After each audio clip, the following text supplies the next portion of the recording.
तो बात करेंगे अगर बृहस्पति और चंद्रमा की युति आपके चार्ट में 12वें भाव में बन रही है तो इस युति के किस प्रकार के परिणाम आप लोगों के सामने आ सकते हैं। बृहस्पति और चंद्रमा जब भी 12वें भाव में युति कर रहे हैं तो ऐसे में देखिए आपको नॉलेज बहुत ज्यादा होगा, आपको बहुत कुछ पता होगा लाइफ में, आपको इंट्यूशंस भी काफ़ी स्ट्रांग होंगे, आपका सिक्स सेंस भी काफ़ी ज़्यादा डेवलप होगा। और देखा जाए तो इस स्थिति में आपको शास्त्रों का नॉलेज है और विभिन्न अलग अलग विषयों का नॉलेज है काफ़ी ज़्यादा हो, बट आप अपनी पर्सनल लाइफ में उसको ठीक तरह से उपयोग नहीं कर पाएंगे। और हालांकि आप दूसरों को बहुत अच्छी सलाह दे देंगे लेकिन खुद के लिए उसका कुछ ज़्यादा महत्व नहीं है, आपके लिए खुद के लिए कुछ ज़्यादा उपयोग लेने का आपको अवसर मिलेगा नहीं। अगर आप निर्णय लेते हैं कोई, तो निर्णय लेते समय अगर आपका सूर्य भी कमजोर है कुंडली में तो कॉन्फिडेंस नहीं रहेगा और आपको ये पता नहीं रहेगा कि आपका वो निर्णय सही है या गलत है। आगे चल के हो सकता है कि वो निर्णय आपका गलत भी साबित हो सकता है। इसके अलावा ऐसा जातक अपने ज्ञान का उपयोग खुद के लिए नहीं कर पाता, अपनी जो योग्यता है उसका उपयोग वो खुद के लिए नहीं कर पाता। वो दूसरों को कितनी भी अच्छी सेवा दे सकता है, दूसरों को कितनी भी अच्छी वो सलाह दे सकता है, दूसरों को वो बहुत कुछ सिखा सकता है सिखाने को, लेकिन खुद के लिए इसका उपयोग उतना नहीं है। अब ये कंजक्शन जब भी बनेगा तो देखिए एक अस्थिरता आपके रिश्तों में हमेशा रहेगी, आपको फाइनेंशियल कंडीशन को लेकर भी काफ़ी ज़्यादा चिंता रहेगी और एक ऐसी अनजान सी चिंता आपके मन में कहीं ना कहीं एक लगी रहेगी आपको हमेशा हमेशा के लिए। अगर जातक का सूर्य भी कुंडली में कमज़ोर स्थिति में आ जाता है तो फिर ऐसी कंडीशन में जातक को कहीं ना कहीं काफ़ी ज़्यादा परेशानियों का सामना करना पड़ सकता है हेल्थ वाइज और कॉन्फिडेंस वाइज। तो जातक में एक वो निर्भक हम कह सकते हैं एक जो साहस है या एक रवैया जातक का रहना चाहिए, निर्भीक रवैया रहना चाहिए। जातक बिल्कुल साहसी हो, तेजी से काम करे, अच्छे से डिसीजन ले, समय पे डिसीजन ले और समय पे हर काम को करे, वो नहीं रहता आपकी लाइफ में। इसके अलावा ऐसे जातकों को अपने प्रोफेशनल करियर के लिए काफ़ी बार स्ट्रगल करना पड़ सकता है और इनको मेजर जो दिक्कत आएगी वो इनके जो रिलेशनशिप हैं, जैसे मैरिड लाइफ है और भी आपके घर परिवार वालों के साथ जो आपके रिश्ते हैं उनको लेके काफ़ी बार आपको उतार चढ़ावों का सामना करना पड़ेगा। इसके अलावा यहाँ चंद्रमा अगर अच्छी स्थिति में नहीं है तो मदर के साथ भी आपको इश्यूज रहेंगे। हो सकता है आपके जन्म के बाद आपकी मदर बहुत ज़्यादा स्पिरिचुअल हो गई हों, आपके जन्म के बाद उनको कुछ हेल्थ के इश्यूज स्टार्ट हो गए हों या उनका ओवरऑल लाइफ अच्छा नहीं रहा हो, किसी भी मामले में आप देख सकते हैं। इसके अलावा ऐसा जातक विदेश में अगर जाए, विदेश यात्रा अगर वो करे तो ज़्यादा सफल हो सकता है। इसके लिए आपको ये देखना पड़ेगा कि आपका 12वें भाव का स्वामी कहाँ बैठा है चार्ट में और जुपिटर आपकी कुंडली में कौन कौन से भाव का स्वामी है।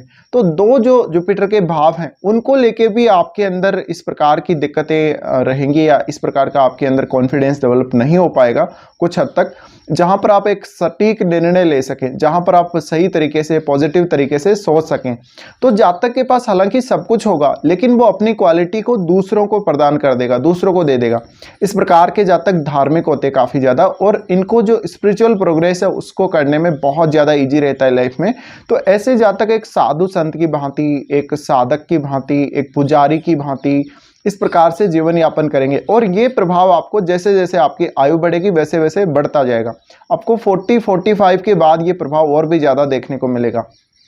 तो मुख्य रूप से जो प्रॉब्लम आप लोगों को आएगी वो आपकी कुंडली में चंद्रमा और बृहस्पति जिन जिन भावों के स्वामी हैं उनको लेके तो आएगी ही आएगी, साथ में करियर का भी काफ़ी बड़ा एक इशू रहता है जातक को। इसके अलावा ऐसा जातक अगर विदेश में सेटल हो जाए, अगर वो विदेश चला जाए तो विदेश में उसके लिए कुछ हद तक ज़्यादा अच्छी स्थिति डेवलप हो सकती है। साथ ही चंद्रमा यहाँ है तो जातक को विदेश में भूमि वगैरह खरीदना या कोई भी इस प्रकार का कार्य करना, घर वगैरह बनाना थोड़ा अच्छा रहता है। और अगर जातक विदेश से ऑलरेडी कनेक्टेड है तो जातक को कुछ इनकम हो सकती है विदेश से और वो विदेश जाने के बारे में बहुत ज़्यादा सोचेगा। अब देखिए बृहस्पति ज्ञान का कारक है और बृहस्पति जब इस भाव में आ जाता है तो जातक को बहुत अलग अलग विषयों का नॉलेज हो सकता है। अब चंद्रमा मुख्य रूप से हमारी कल्पना शक्ति का कारक है। ऐसा जातक कोई ना कोई ऐसा फील्ड में काम करने वाला हो सकता है जो ज़्यादातर जैसे स्पिरिचुअल फील्ड के बारे में कुछ लिखेगा, धार्मिक ग्रंथों के बारे में अपना कुछ राय देगा।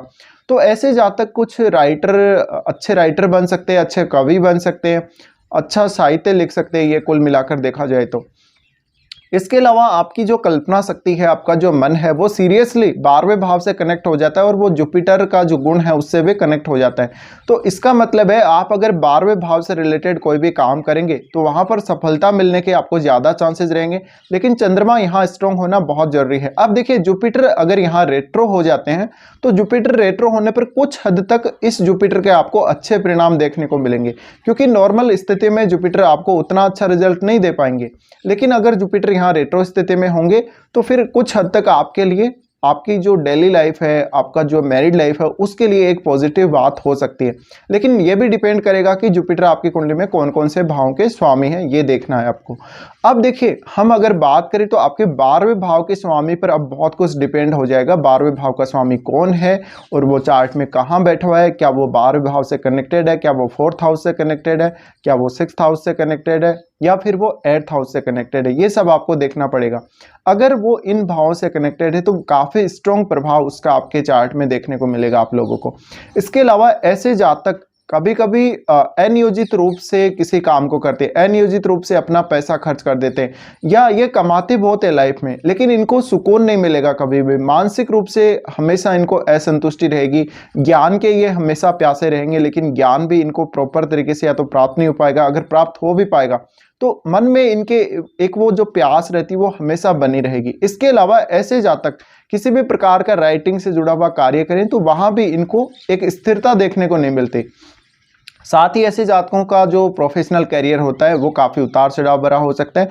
जातक के वर्क प्लेस पे काफ़ी सारी दिक्कतें हो सकती है, उसको काफ़ी सारे इश्यूज हो सकते हैं। सर्टेन लेवल पे कभी कभी इस प्रकार के जातक मानसिक विकारों के शिकार हो सकते हैं और उनके ऊपर हालांकि कोई देवीय कृपा बहुत अच्छे से हो सकती है जिस वजह से वो उनको बचाने का काम करेगी। तो अगर आप इस प्रकार के कंजक्शन को रखते हैं अपने चार्ट में और आप कोई पूजा साधना या इस प्रकार का कुछ भी करते हैं अपने जीवन में रेगुलर, तो आपको इससे बहुत ज़्यादा जो प्रॉब्लम आने वाली हैं उनसे एक तरीके से निजात मिलती रहेगी। अदरवाइज आपको काफ़ी सारे मामलों में जीवन में गलत निर्णयों का शिकार होना पड़ेगा, काफ़ी बार आपको अपना धन खोना पड़ेगा, आपका कोई प्रियतम आपके परिवार का कोई सदस्य उसको भी खोना पड़ सकता है, या उसकी हेल्थ की वजह से आपको बार बार दिक्कत आ सकती है।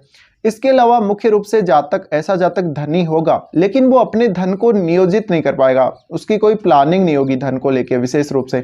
तो ऐसे जातकों के जब खर्चे बढ़ने लगेंगे ये काफ़ी परेशान हो जाएंगे। इनके अनियोजित खर्चे, इनका अनियोजित इनका जो रूटीन है, इनका डेली का रूटीन है, इनका ऑफिस का जो रूटीन है, वो इनको सबसे ज़्यादा परेशान करके रखेगा। अब अगर आपके 6ठे भाव में कोई ऐसा शुभ ग्रह बैठ जाए जैसे शुक्र जैसा ग्रह हो, या तो आपको और ज़्यादा परेशानी का सामना आपकी डेली लाइफ में और आपके वर्क लाइफ में करना पड़ेगा।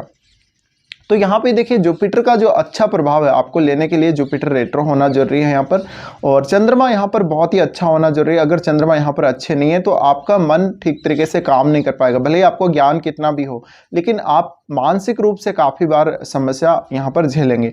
अब देखिए, यहाँ पे आपको ये देखना, इनकी दृष्टियों की अगर हम बात करें तो जुपिटर देखेंगे 4th हाउस को, उसके बाद वो 6th हाउस को और 8th हाउस को देखेंगे। तो आपके लिए कुल मिलाकर 4th हाउस को जब वो देख रहे हैं, एक्सपेक्ट कर रहे हैं, तो ऐसे में घर परिवार को लेकर कुछ ना कुछ समस्या आती रहेगी। आपको घर परिवार से बहुत लंबे समय तक दूर रहना पड़ सकता है, या घर परिवार के लिए कोई बहुत बड़ा खर्चा करना पड़ सकता है। आपने कोई गलत डिसीजन ले लिया हो, अगर आपने कोई प्रॉपर्टी वगैरह खरीदी हो तो उसका डिसीजन आपका गलत जा सकता है। आपकी माताजी के संबंध में आपने कोई निर्णय लिया या उनके साथ आपके संबंधों को लेकर भी काफ़ी परेशानियां आ सकती हैं। उसके बाद जुपिटर 6th हाउस को देख रहे हैं। जुपिटर जब 6th हाउस को देख रहे हैं तो यहाँ पर अगर जुपिटर अच्छी स्थिति में 12वें भाव में, कुछ हद तक आप अपने नॉलेज का बेहतर उपयोग कर पाते हैं, लेकिन आपको फिर कॉन्फिडेंस की कमी आ जाती है और आप उतना साहस नहीं जुटा पाते। 6ठे भाव के कार्यों को करने के लिए साहस की भी बहुत ज़्यादा ज़रूरत है। इसलिए अगर आपका यहाँ पे बृहस्पति अच्छी स्थिति में नहीं है तो आपको काफ़ी परेशानी आएगी, और ये बृहस्पति जो है 12वें भाव का काफ़ी स्पिरिचुअल बनाता है। तो कुछ हद तक आप फिर स्पिरिचुअल लाइफ की तरफ झुकने की कोशिश करेंगे और आप अपना जो काम है उसको छोड़ने की कोशिश करेंगे। आप ऐशो आराम करना ज़्यादा पसंद करेंगे, या आपको मानसिक सुकून ज़्यादा चाहिए होगा। तो ऐसे जातक बहुत जल्दी अपने डेली रूटीन से परेशान भी हो जाएंगे। अगर इनको वर्क प्लेस पे थोड़ी सी भी कुछ दिक्कत आती रहेगी तो ये लोग अपना वर्क प्लेस चेंज करने को देखेंगे और सडनली ये सब कुछ चेंज कर भी लेंगे। अब बृहस्पति जब 6ठे भाव को देख रहे तो आपको लोन लेना नहीं चाहिए। लोन अगर आप ले लेते तो काफ़ी ज़्यादा दिक्कत आ सकती है, आपके खर्चे बहुत ज़्यादा एक तरीके से आपको नुकसान कर सकते हैं। इसके अलावा ऐसी कंडीशन में आप किसी को अगर उधार पैसा दे देते हैं तो उधार पैसा आपका वापस लौट के नहीं आना है। इसके बाद अगर आप कोई प्रॉपर्टी वगैरह खरीदने जा रहे हैं तो उसका जो सौदा है बहुत ही सोच समझ कर करें। आपके साथ फ्रॉड हो सकता है या आप कुछ गलत डिसीजन का शिकार हो सकते हैं जिसकी वजह से आपको कोई बड़ा नुकसान हो सकता है। साथ ही बृहस्पति अष्टम को देखेंगे। अष्टम को देखने की वजह से ये स्पिरिचुअल नॉलेज के लिए बहुत अच्छा है, कल्ट के नॉलेज के लिए बहुत ज़्यादा अच्छा है। आपको कोई रिसर्च या इस प्रकार के कार्यों में रुचि दे सकते हैं। साथ ही कुछ हद तक आपको ससुराल पक्ष की मदद भी मिल जाएगी बृहस्पति के अष्टम भाव को देखने से। इसके अलावा ऐसे जातक को जो नॉलेज होगा या ऐसे जातक की जो थिंकिंग काफ़ी डीप होगी, बहुत ज़्यादा गहरी होगी, और क्योंकि चंद्रमा भी बृहस्पति के साथ है इस वजह से और ज़्यादा गहरा कहीं ना कहीं आपका जो मन है काम करेगा गहराई से। लेकिन यहाँ पर बृहस्पति वीक होने से आप उस गहराई का आपकी जो डीप एक जो आपका नज़रिया गहराई वाला जो आपका नज़रिया है उसका फ़ायदा उतना नहीं उठा पाएंगे। तो आप जीवन में बहुत सारे मौक़ों पर निराश हो जाएंगे, जैसे कि मैरिड लाइफ अच्छी नहीं जा रही है, रिलेशनशिप अच्छे नहीं जा रहे हैं, परिवार का पूर्णतः सहयोग नहीं मिल रहा है, परिवार में कुछ ना कुछ आपके ऐसा होता रहेगा जिसकी वजह से आपको मानसिक परेशानी, मानसिक दिक्कत होती रहेगी। इसके अलावा हम अगर देखें तो चंद्रमा भी छठे भाव को ही देख रहे हैं। छठे भाव को देखने की वजह से आपको वर्क प्लेस पे मुख्य रूप से दिक्कत होगी, रोग, ऋण और शत्रु की वजह से आपको मुख्य रूप से परेशानियों का सामना करना पड़ सकता है और इसकी वजह से आप काफ़ी ज़्यादा मानसिक रूप से प्रभावित रहेंगे। तो ये कुछ रिजल्ट्स हैं जो आपको देखने को मिलेंगे। तो यहाँ पर जो गजकेसरी योग की हम जैसे बात कर रहे थे वो गजकेसरी योग आपके लिए बहुत ज़्यादा नेगेटिव रूप में काम कर जाता है। ये गजकेसरी योग केंद्र भाव में ही इतना अच्छा काम कर सकता है, बाकी और भाव में हो तो उतना अच्छा इसका रिजल्ट रहता नहीं है। अब आपको राशि को देखना पड़ेगा, जो राशि जिसमें ये बन रहा है उसको देखना पड़ेगा, वो राशि कौन सी है और वो जो डिस्पोजिट है इन दोनों का वो कौन सा है। तो इस प्रकार के कुछ रिजल्ट्स आप लोगों के सामने आएंगे जब बृहस्पति और चंद्रमा आपकी कुंडली में 12वें भाव में स्थित होंगे। फिलहाल इस वीडियो को देखने के लिए धन्यवाद।